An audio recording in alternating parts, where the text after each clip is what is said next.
Welcome to Sunshades. Today we're going to talk about how to reset your Hunter Douglas shade. A lot of the times people come into problems where their shade could be stuck in a certain position.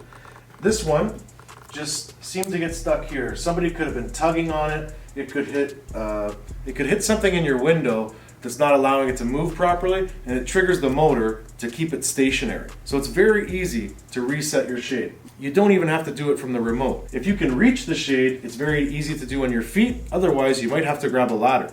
Look up inside on the right-hand side of the shade. There's a little tiny button. You're going to press this button and hold it for 6 seconds.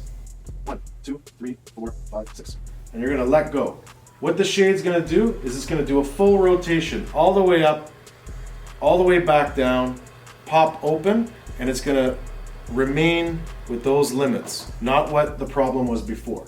So now the shade's up, coming all the way down. Hopefully it passes that point where we had it stuck before. And it did, so that's great. So now it's going to get to its fullest bottom limit. It's going to pop open, and that's its fullest open position. It's going to close, fully closed position. And that's how you reset your Hunter Douglas shades.